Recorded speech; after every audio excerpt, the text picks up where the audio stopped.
on All that right, side. bro. So I'm joining in on the northeast side of the US. Okay, good. Yeah. Thank you very much, Prof. Hello, everyone. Prof, the name is Agyekum, but you tried. That's Agyekum. fine. Okay, sorry. Yeah. Yeah, My bad. that's fine. All right. Thank you very much for the introduction. Hello, everyone. I'm very happy to see all of you here and then to also give this talk. As Prof said, I'm a fellow of Future Africa Research Leadership Program, which we have a couple of the fellows here and also the coordinators also here to listen. So I'm very much happy. Um, Before I start, let me go ahead and share the screen now. Prof, could you confirm if you can see my screen? Uh, okay, you stopped. You had it.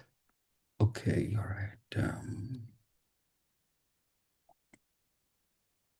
Okay, yep, go ahead. You can see it. Okay, all right. Um, Yeah, so I would also want to wish you all of us a happy World Health Day. As we know, today is a happy World Health Day, and then it's also a good time to have this presentation, I must say.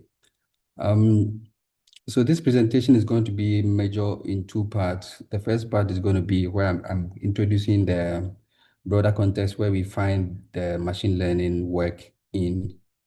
So I'll give a broader context to that. Then straight away we get into the machine learning. But I want to ask a question. If you had the opportunity to bet any money on the health of about 1 million people, on who would do a better job, whether a forecaster would provide the right information or you think a soothsayer would do a better job?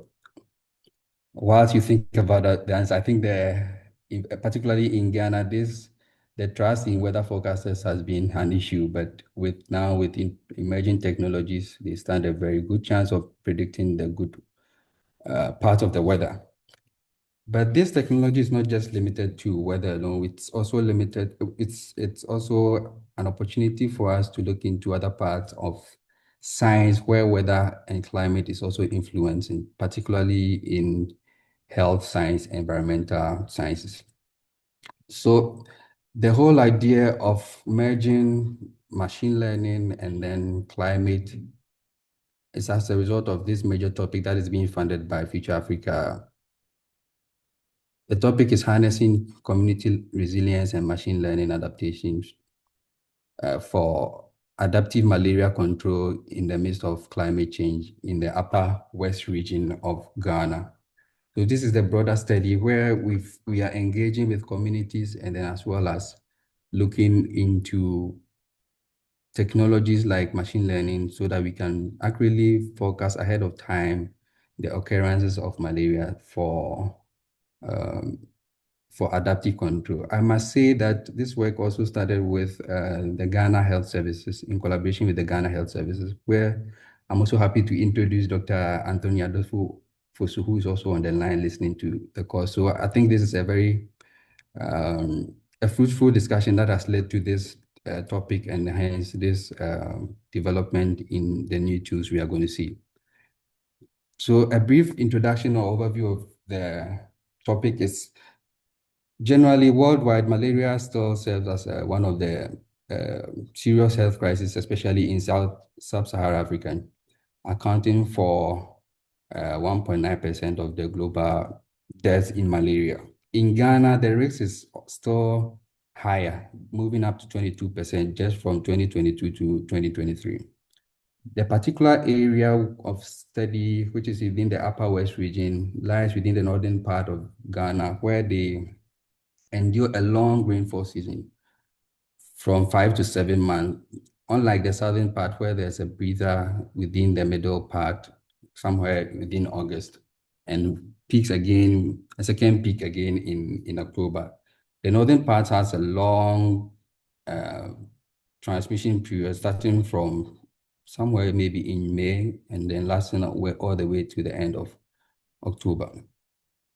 Now, what is the challenge now? The challenge has to do with despite all these interventions for malaria that has actually reduced the number of cases, there's still the trend in increasing rainfall, increasing temperature that is actually creating appropriate environment for breeding of mosquitoes.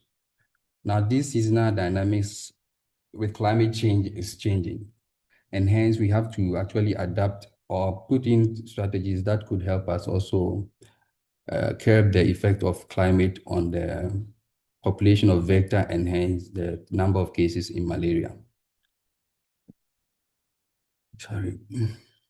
So this work is actually looking into also incorporating local knowledge and then climate data, and then with the power of machine learning, also looking at how these environmental conditions could be used to forecast malaria ahead of time. So the research actually has these timelines from the stakeholder engagement through to data collection, data preparation, and then today we are going to look into the major part where we are looking into the development of the machine learning model for the forecasting of malaria cases.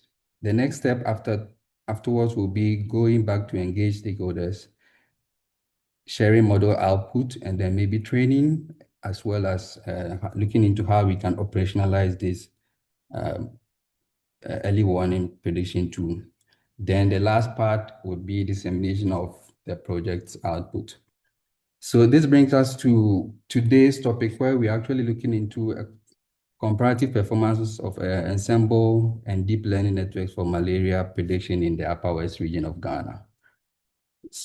In summary, for those who may not be, say, aware of these technologies, what generally I'm referring to is we are going to test tools that can learn from data, and then they can make prediction based on what they have learned.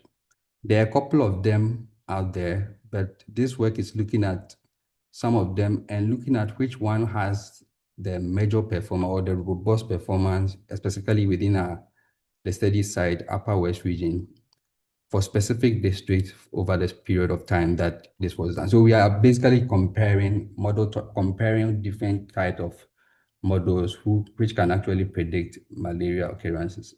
Why do you want to look into this? So that we can have targeted interventions. The health services would know that no, malaria is going to occur, or this amount of people are going to suffer from malaria outbreak in the upcoming months, and hence that will actually help with providing the right interventions for the right people. So we want to quickly look at the dynamics of malaria cases. This is just the countrywide representation of malaria, but then we would delve also into the specific region we are looking at, the Upper West, and look at the dynamics.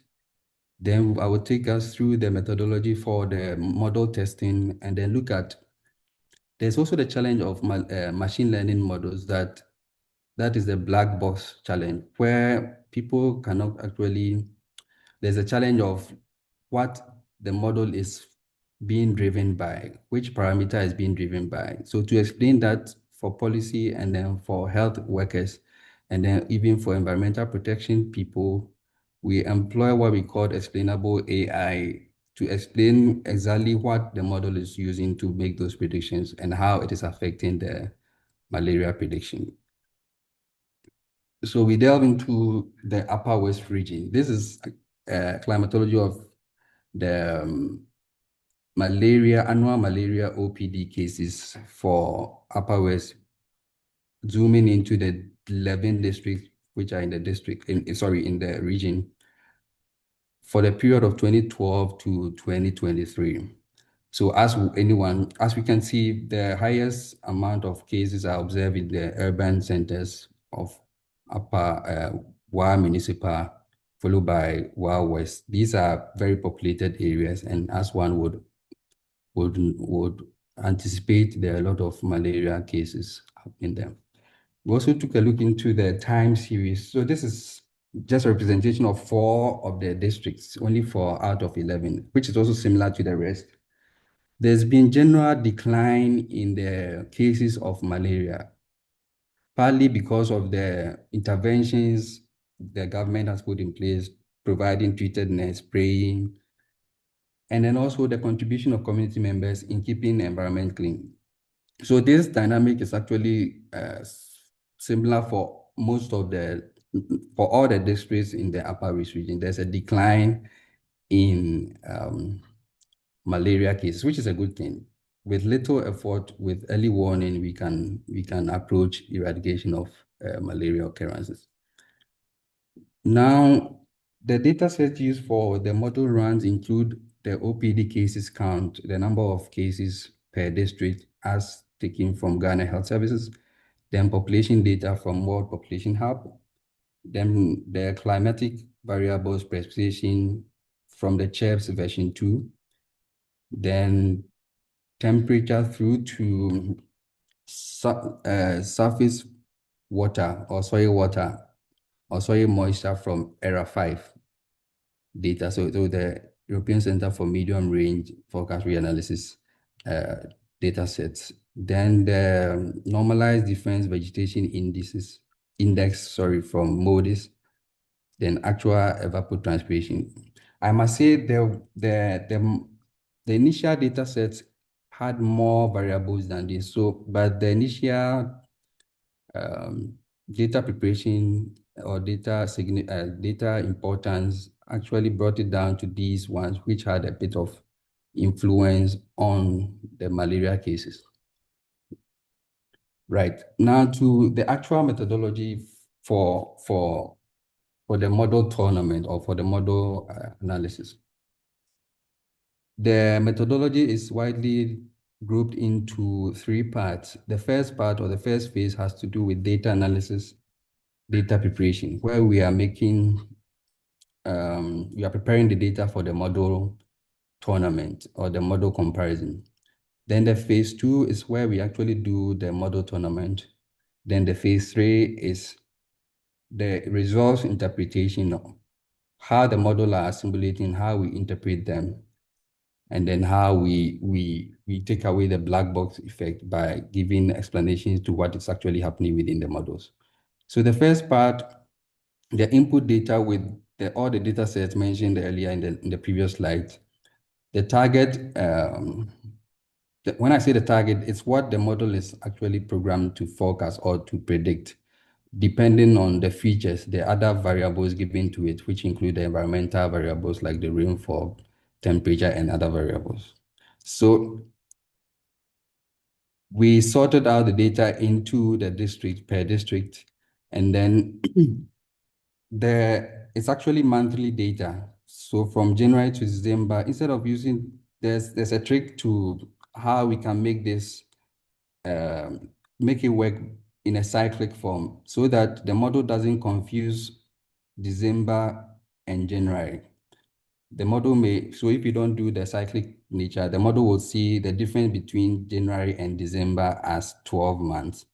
But we all know that moving straight away from December, the next month is January. So we put it, by using the sine and the cosine effect, we are able to make it in a cyclical form so that immediately after December, the model recognizes January as the next month. I must say that before all this we arrived at this final methodology, there were the initial stages of testing, which one works, which one doesn't work. Initially, the model were being trained to predict the case count, the number of cases per district. However, the models were failing as a result of the deep decline in the cases per moving from year to year. So instead of predicting the cases, we adjusted to predict the changes in the cases. So the models were predicting, for instance, if there's 20 cases of malaria last month and there's 20 cases or 30 cases of malaria this month, the difference is what the model is trained to predict. By doing so, the large trend within the data set is actually removed. So that was what was used. And then the other variables, which we term as features, the other climatic or environmental factors we are using to predict the malaria changes, we lag them. That is, we delay them by a month or two to represent that when the rain comes, the malaria doesn't immediately come, but it comes after some time, like a month or two. So we prepared the data in that format. The next part is actually doing the model tournament, where we are comparing random forest XGBoost, gradient boosting, and then the LSTM models. Random forest is building trees for decision making parallel. So they are all solving at the same time. The difference between random forest and XGBoost is doing it, and then gradient and XGBoost is doing it sequentially from one tree to the other, so that the error done in the previous tree is corrected in the next tree. Then the LSTM is deep learning, where we are using neural networks. The advantages of each of them have their advantages. Particularly the LSTM handles needs big data to predict correctly, to learn from that big data. Random forest also handles noise very well. So these are some of the features of that. So these models were actually evaluated for each district and to predict the case changes for each district. Sorry. But this wasn't done with one split. There's what we call the cross-validation, where we are testing the model's prediction to a learning and prediction at various times. This times we use the expanding window where, sorry, someone is writing on the screen. Okay. Where we train, sorry, someone is writing on the, okay. Okay, I'll check now. Thanks. Okay, all right. Where we are training, the training data set is expanding with time. So we train, for instance, first 2 years and predict using the model tries to predict the next year. The next training period would add the third year to the training data and then predict the fourth year. The next would add the fourth year to the training data and predict the fifth year. So that is what the logic behind the expanding window for the cross-validation. Then the last part of the methodology looks at how we interpret the model's output. So the next one, I'm going to show results. So I mentioned that before we arrived at this particular methodology, there were testing trial iterations going back and forth. I want to show you some few results before we arrived here. So, okay, before we continue, okay, I've explained this. The first graph shows when we were actually trying to predict the number of cases, not the changes in the cases, at only one split. When I say one split, without cross-validation, the model we train the model to use 80% of the data sets and then predict the last 20%. And then initially, we could see that the model was doing, especially random forest and then XGBoost and then LSTM, having high R-squared values. There's something we call lack when it comes to machine learning. So this could be as a result of lack. When we split the model and do the cross-validation, sorry, we split the data set into sections and then we do the cross-validation, then we actually can confirm that the model is not just predicting well out of luck, which means instead of predicting it using 80% of the data sets and predicting 20, we are now splitting the data, which takes us to the next plot, into 5 folds, where it is actually predicting and using each fold as it goes forward. So at the end, the R-squared value would be the average of all the R's for each fold calculated. So then from here to the next, we see a decline, and actually some of the areas, the models are really performing bad, really worse. This confirmed that the first result were actually based on luck. It's not actually that the models were doing well, but because it was split in just one split, we could see that the model performed, which is also not good for real-time forecasting. The model should be robust enough to predict every changing situation, or new data sets given to it. All right, so the next part, we are going to show the actual result after using the case changes instead of the actual number of cases. Let me jump to this table first. This is the scatter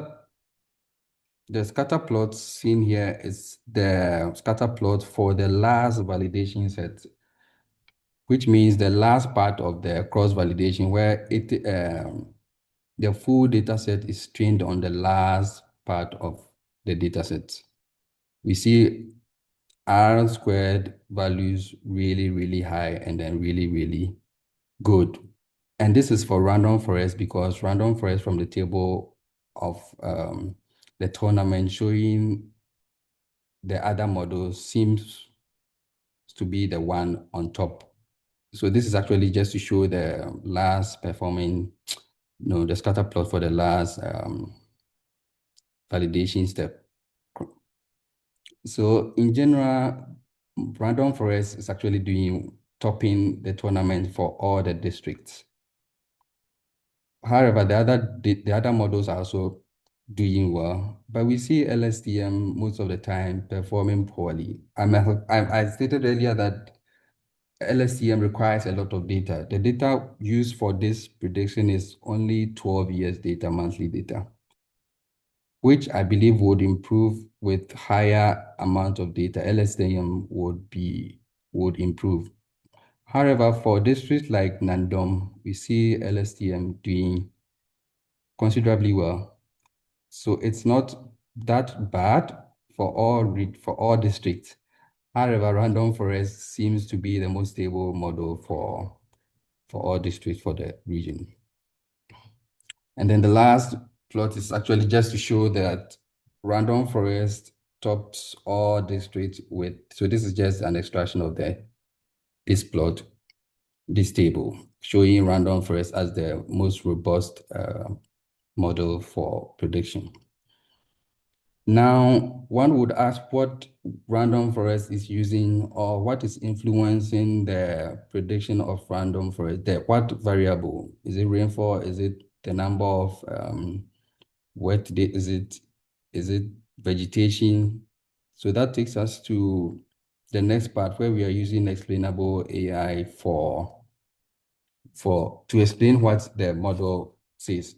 The plot, let me explain a bit on the plot. The blue part is actually the low values of the features, and then the red part is the high values. So for instance, if you take rainfall lagged for 1 month, so average relative humidity lagged for 1 month, the blue part of that part is the lowest average, and then the red part is the highest average. This is actually the x-axis is the number of the changes in the malaria cases. So minus 100 is minus a decrease, and then plus 100 is an increase in the number of cases. The baseline value is the previous month before the prediction. And then the month cosine is the cyclical form of the month where the higher part of the month values are seen at the very beginning and at the end. So for instance, the higher cosine of the month is seen at 1 and 12. So higher values actually represent the drier parts of the year, while lower values actually represent the wetter part in the middle of the time series, somewhere within June, July part. So for example, for the Dafiama-Busi Isa district in the Upper West region, for random forest stopping the tournament, the performance is actually based on the baseline value, that's the previous value, and it's stretching from minus 40, 400 to about plus 200, which means it has a great impact on the model output. So lower values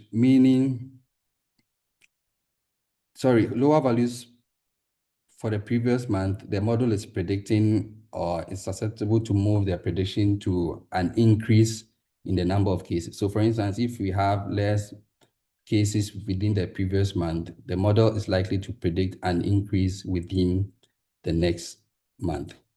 Then followed by the course of the time series. The course month is actually the seasonality of the cases. So higher values representing dry months will show that model will predict low cases, which is actually true on the ground. Drier months, we expect malaria to be low, while low coastal months, which represent the middle part of the data, the rainy season, we are having high output of malaria. So this is quite similar to the other regions where the seasonality and the previous month data actually plays a lot of impact on the model prediction. It should also be noted that the V wind, the meridional wind, the south to north wind direction also influence malaria by influencing also the dispersion of the vector and then the increase also in evaporation. So, okay. So in summary, the table shows which variables or which primary driver for each region, for each specific district showed earlier in the previous slide. So the primary driver for Dafiama ISA is the baseline value, which is the previous value. And the model is susceptible to predict an increase when the previous value is low and a decrease when the previous value is high. Then for Lambusi, it's based on the seasonality of which particular season we find ourselves. Then the Sisala East also depends on the seasonality. For environmental factors, relative humidity, wind direction, and then rainfall and vegetation also plays a role. We can actually see that all these environmental factors are different, although random forest is performing high. For each district, different environmental factors influence the model performance. What does this say? In summary, it says that a one-size model cannot fit every district. It will fail here because running the same environmental parameters for different regions would mean that the model would underperform because what is influencing the model performance in District 1 is different from District 2. So by running this tournament, we've identified that the health officer, so if a health officer is in Sisala, the person needs to be looking at the rainfall distribution. So the person needs more rain gauges. While the person in Dafiama Busi is also interested in the previous month's cases of malaria. So that person will also be looking at the clinical cases of malaria in the region. So in the district. So each district would require different approaches to handling malaria case, which is actually what is on the ground, and then the models are actually showing this. So now, in conclusion, after testing, we see that the velocity cross-validation framework is the most robust for handling health data, especially within the Upper West region, where we are seeing a decline in the cases of malaria. So trying to predict the number of cases, the models may underperform, but switching from that to predicting the changes in the cases, it's good, which is also actually good for policy. Policy formulators are actually interested in the cases. Is the case more or less than what we have seen? So if it is less, then it means we are making progress. If it's more, then we have to take action. And then we have noted that random forest is currently the most stable predictor for the region. And we know that varying primary drivers influence the model performance. So in the next few weeks ahead, we seek to engage health authorities about this output, and then we'll continue to improve the model further, and then eventually operationalize it for actual prediction within the region. So after getting feedback, and then improving the model, we would use present climate or forecasted climate data to forecast malaria occurrences within the region so that interventions could be targeted to the needed people. As I come to the conclusion, I would want to acknowledge Future Africa Research Leadership Fellowship Program for the support, and then for the advice, Professor Burton, Dr. uh, Liti, TD, and Heidi for their support. I also want to thank CSIR Water Research, the director, Professor Michael Sayachunibuana. Then I would also want to show appreciation to my mentor, Professor Kosi, for the space and for the direction and for the computational resources provided. And for all those who have contributed to this work, I want to say thank you, Dr. Adolfo Fosu, for the direction and then for the data as well. And then to the Regional Health Directorate in Upper West, I want to say a big thank you. Now to end, I end with this quote: "The future of public health lies at the intersection of data, climate, and then the community, where science meets resilience and innovation empowers the most vulnerable." This was after a hard-way community engagement in the Upper West region. We had to take a drink to refresh ourselves. All right. Thank you very much for your attention, Prof. Uh, okay. Yes, I've asked people. Thank you all for supporting, and thanks. It's a good showing. Please, if you have questions, you can just raise your hand. I'll acknowledge you, and then you can either unmute and switch off your video.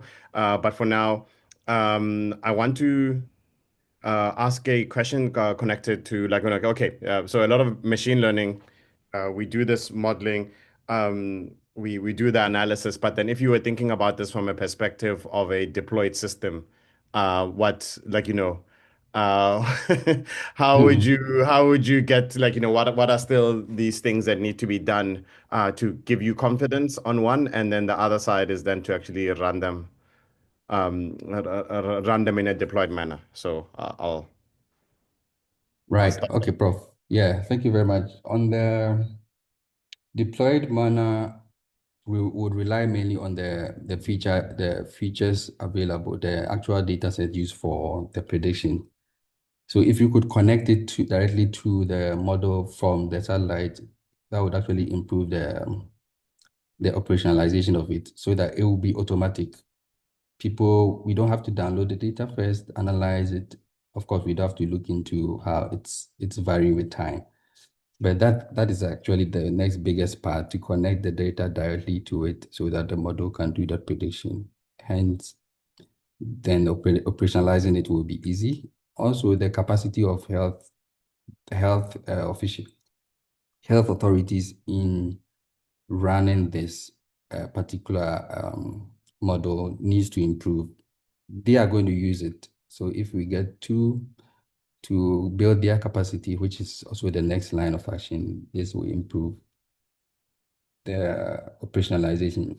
Then Okay. to the model itself, these are a few steps taken to acquire these results. I feel maybe cross-validation, we could still improve the methodology for that, how we look into that. Also, if we can extend the data, this ends in 2024, sorry.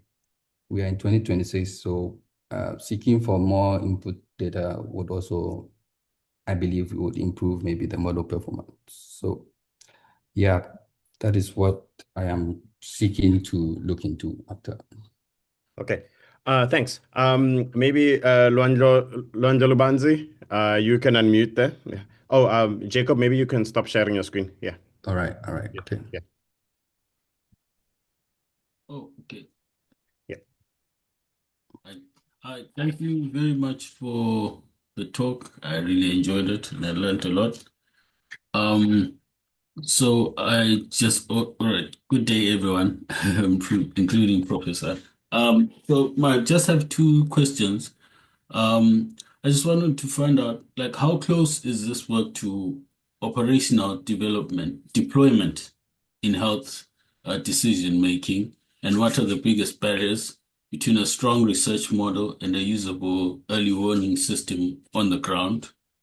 And then the second one I had was, let's say if another African region wanted to replicate this approach, what minimum data stack would be required to build a credible, localized malaria forecasting pipeline? Not only for malaria, maybe like how transferable also is this approach to diseases other than malaria, especially those with climate or vector link dynamics, or maybe perhaps maybe if we're going down Southern Africa, maybe HIV.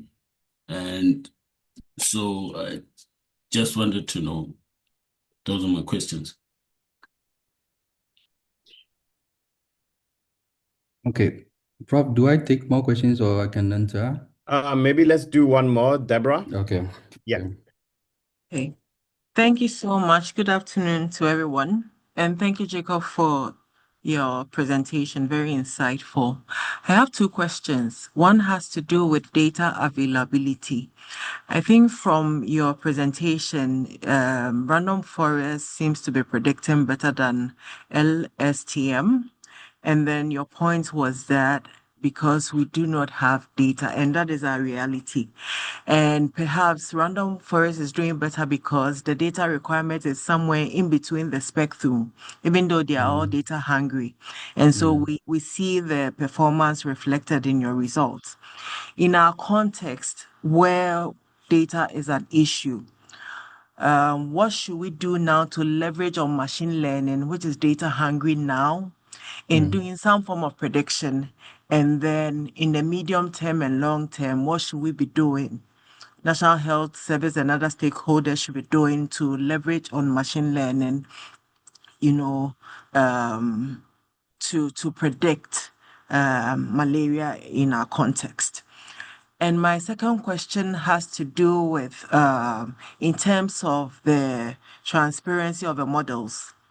Mm, No, mm, all the models, some way, somehow, functions as black box, even though with a random forest, because it does some kind of scoring of the predictors, and so you're able to diagnose a bit, but LSTM is not like that. mm. So in going forward, how do we deal with this partial transparency of machine learning models for stakeholders to actually buy into, adapt machine learning to do our predictions? Because, transparency and interpretation becomes a bit difficult. So these are my two questions. Thank you so much for the opportunity. All right. Thank you very much. Starting on Kate's question about how soon this is to deployment. Um, the answer is it is not really close to even deployment at all. I feel there's still more to be done about the model performance. Also, we have to engage health workers for their input to how models could be improved. So I would say this is the initial stages where we actually testing the models. Now we found that random forest is actually doing well. Maybe the next step is to actually look into improving the predictions of random forest for those particular regions, and then move from there to discussion with health authorities on how they could also buy into this, improve or put in the direction to how they would actually even want it to be operationalized. So I would say it's at its initial stages. So, and then the transferability of these methodologies. Yeah. I would say it would actually mainly depend on particularly the region of focus. If the region's climatology, again, when there's data available, you can do much with that. So depending on the specific location, this could also be transferred. The major breakthrough, I would say, for this was initially, as I stated, the analysis was done to predict the actual number of cases. But then the models found it difficult doing because of the dynamics within the data itself. You could see one region had about over 50,000 cases within 2012, and then just within 5 years, it has dropped to somewhere about 20,000. So it's quite difficult. It proved difficult for the models to actually look at that. But after we switched to the changes in the cases, then the models were actually doing well. But I would say it could be transferred to other regions, and then these methodologies, we would have to actually look into the data itself, how it is changing with the climate, and then one would just to end with, one would say as rainfall increases, and temperature increases, the environment becomes favorable for mosquitoes. However, the actual cases of malaria recorded is decreasing, which is actually the opposite to what we had intended to see, which is also as a result of interventions put in place by the government. So yes, the environment is created, the situation is suitable, but you don't have anyone to bite because people are protecting themselves. Okay, so all these dynamics would actually influence the the process and then the model data. Also, Debbie, you asked a very difficult question on the policy part of data availability. I think this is a collective. We should approach it collectively as scientists, as data policy formulators, as stakeholders to improve the data by providing resources and then actually monitoring these important data sets. What we can do now is we also have the power of technology by actually filling in where data is not available. But again, we need further data to learn to fill in. So I'm not too sure if I have answered your question, but this is a difficult one about data availability. Then on the model transparency, models actually are learning from what you put in. So especially for models that we cannot actually put in you mentioned LSTM where we don't have the opportunity to look into actually what it is doing. If you put in raw or bad data, you expect something like a bad data also happen. So I believe going forward to reduce the uncertainties in model, the input data should actually be looked at. How you interpret them should also be looked at. For instance, we know malaria doesn't occur immediately after rainfall comes. We don't also say that enough rainfall or more rainfall would cause malaria. If you say that when there's flooding and all the larvae is washed away, there's no malaria. So these dynamics, you would have to understand it really well so that the model output could also be explained very well. Within the table, we could see that some of the districts, most of the models weren't performing well. For instance, over WA, because also the urban dynamics of those districts, a lot of things influences the dynamics of malaria, not only environmental, but how the human and also how people relate with the environment also affect that. So Debbie, I'm sure I have attempted to answer the question. This is something we can also look into further. Thank you very much.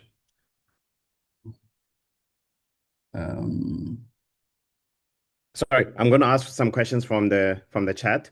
So one was thinking about the data that you have and the time series. I mean, like sorry, the different kind of analytics that you're trying to build up. Can you comment on looking at deep learning methods and what, like, how far you are maybe in thinking of that? There's highlights on, like, maybe spatial temporal thinking for seasonality, looking at RNNs, LSTMs, or maybe CNN-based work. And then with what also might have been the patterns for missingness or missing data in your preparation phase. And then after you answer those two, then we will have Didiro and Franz come in. Okay, so let me start with the missing data part. So the plan was to use the observation data, ground data. I mean, when I say ground data, I mean gauge data, but that one had a lot of missing data. The next option was to use the data set I use, satellite, which actually proven to be working well for the specific area of study, even for major part of Ghana. So with missing data, because we were using satellite data, especially for the environmental data sets, there were no missing data. So we didn't have to go through the struggle of having to fill in missing data part. With the other deep learning architectures, I agree that this is also an opportunity to look into that. This research actually presents the beginning of a more in-depth or present the opportunity to go further into it. Now we know these deep learning algorithms actually require a bit of data sets. I think going forward with the improvement in data and then the availability of data, these architectures could also be looked into to actually improve the model predictions and then to enhance the predictability of malaria over the specific region. Thanks. Okay, thanks. I think that say if we, Mikhail, we will take that as a what is it? A a direction to take on, and Yes. since Jacob is Yes. taking on that Yes. that challenge, and we will provide the compute in this Yeah. case. And as I think there were a number of things we were looking at and trying to think about if we could use something like profit from like Yes. for the temporal things. But I think there's a lot that still can be done, and I think it also connects a lot in terms of our sequential work. We might be working from, or a lot of the lab might be working on language, so we do work in some RNNs. It's just that we take them now as being so expensive. But I think for this, given the no for text is very long. Like typically we're working at much longer things. But then for these types of areas, I think it's worth looking back at these Yeah. spaces. And for people, there's also been a lot of work over the last 2 years or so on making improvements, especially to LSTMs, to make them much more computationally efficient. So I'll probably link to a few things in the chat. Great. Okay, Great. Ditiro and then Franz. Good day, and thank you so much for this informative session. So earlier, you mentioned that there is a decline in malaria cases. So I was just curious, how do you distinguish between a true reduction incidence and a simply decline driven by diagnostics capacity? I know you may be getting your data from the government, but just wanted to know if you have anything on that. Thank you. Sorry, Ditiro, if I got you, were asking about the malaria cases, how that was acquired?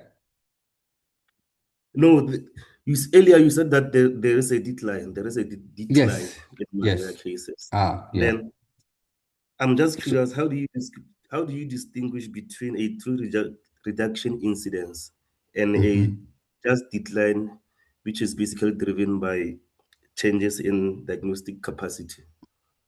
okay, so this decline is actually from the data itself. It has been to the number of cases of malaria data taken from the Ghana Health Service. So it's just showing the dynamics from year to year. So that was just a simple plot, a time series plot from that data based on the actual data taken from the Ghana Health Services. Okay, because my point is that I'm based in Botswana, so there's been outbreaks here and there. Then I was just curious because I know that we do have like in terms of diagnosing, we don't have the capacity like to diagnose all diseases, Yeah. all the Yeah. cases at once. Yeah. Okay, So so I'm these just are, yeah, I understand. This is also coming from the number of people who visited the hospital and were recorded. okay. So it could be that there could be more people who did not report to the hospital, but this is actually representative of what the dynamics of malaria in the various districts for that region in Ghana. Okay. Yeah. Excellent. Okay, Franz, you still want to ask that question?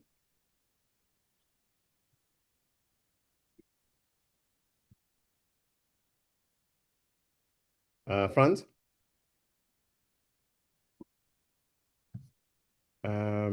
If you're okay, yeah. We can't hear you. If you're having problems, maybe you can type in the chat. Yeah. This is Alex, talk. Okay. Oh. Yeah, so Jacob, Yeah. I'd like to find out something. You were saying you did some comparison of the models using LSTM and also XGBoost and random forest, would Yeah. you say that the performance of some of the other models was based on limitations to computation or based on data unavailability? Because in some of my experience, I've realized that random forest generally works well out of the box, and you can Yep. easily improve it by maybe increasing the number of trees or Yep. number of branches and so on. Yeah. As compared to, let's say, LSTM, where you have to tune lots of parameters before you start getting reasonable Better. results. So Yeah. based on that, based on my experience, Mm-hmm. I know that there's that particular limitation with LSTM. And Yep. I'd like to find out if in your work you had the challenge of computation time, tuning the parameters, or whether the results that you obtained was actually based on the fact that you didn't have sufficient data to train the models. Yeah. So that's a very good one. As I've stated within the possible causes for the LSTM to fail was due to the limited data that was actually used for the training. Also, with the random forest, we started off with few trees, and then we realized that at some point, somewhere around 200, the estimated 200, then it started anything beyond 200, it started to plateau. That is, it doesn't make any difference. So there was those initial testing part, but for the LSTM, I think it had to do mainly because of the little amount of data we had. That is something also cannot be stated emphatically, but that is the initial impression I'm getting from the performance of the LSTM.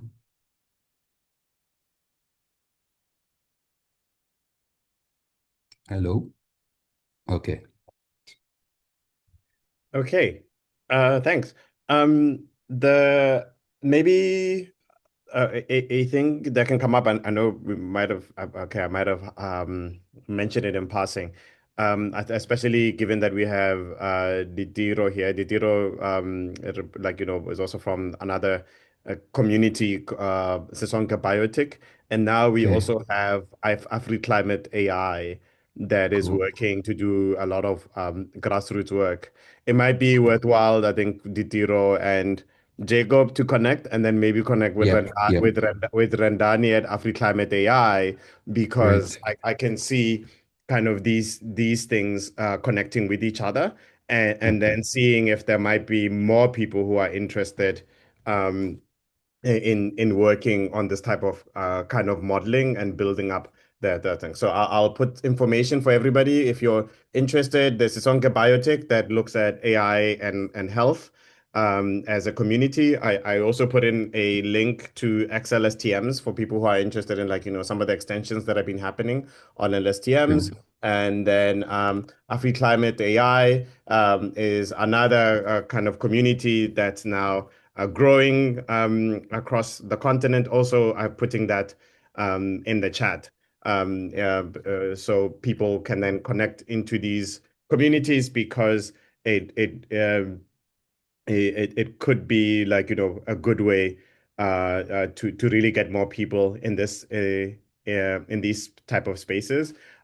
Maybe just because I'm going to abuse the platform, that I see Prof. Fabrice Rotelli here, Inga. I don't know if you had any thoughts or suggestions, especially given your work. Hi, Vukosi. Yes, Yes. absolutely. So I think this was really interesting. Thank you, Jacob, for your talk. Yeah, so Thank I'm from you. the Department of Statistics, and I run I do a lot of spatial epidemiology. I've got quite a big Cool. research group, and I think you did some nice modeling there. Yeah, absolutely. Very keen to. It's lovely to meet you. I'd like to put my camera on, but Vukosi has banned us from doing that, so you'll have to find me another way. Oh no, I'm But sorry. It was. Let me see. Sorry about that. Oh, you can start your no, video. Sorry, I didn't. can I? Let me try. Maybe it's my computer. Maybe it's not for Cozy. Maybe Yeah, yeah. there we go. It's Oh, on. There okay, we there we go. go. Yeah, yeah, Hi, Good to see Jacob. you. okay. Yes. Yeah. Hi. Yeah. Yeah. Please send me an email. We can have a chat. Yeah. So we Yeah, do a yeah. lot of, but from the it's a spatial modeling aspect. So not so much the deep learning, but I think the collaboration with Bukosi's team and our team and you, it could be really, really cool. Yeah, Yeah. absolutely. Jacob, for context, I think you're currently on the same floor as Inga. It's just that your doors don't open into the right place. Yeah, locked out. Yeah, so I I mean, think 524, you can find yeah, me. yeah, I'm not there 524, I now, find. but Not it's now. 5 in tomorrow.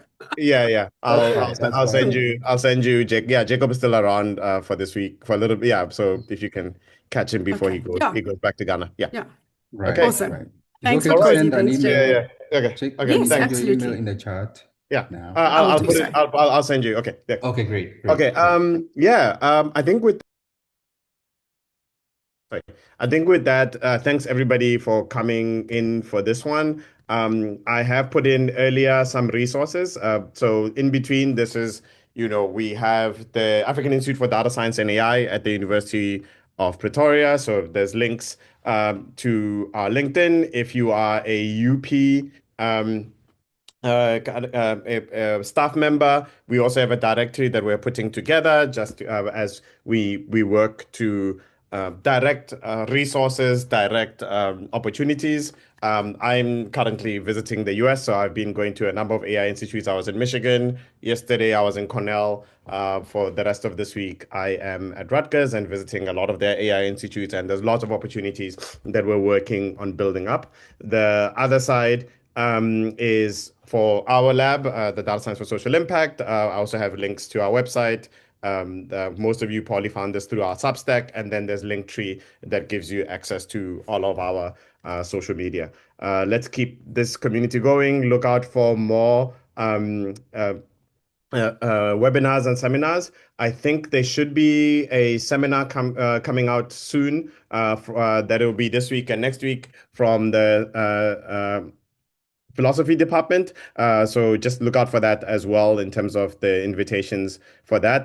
Those ones will be physical on campus. I don't think they will have online, unfortunately, at this moment in time, but sometimes that's how things work out. So and the recording of these as normal will be out very soon. So thank you, Jacob. And everybody enjoy the rest of your day. All right, thanks. Okay. Thanks. Thank you.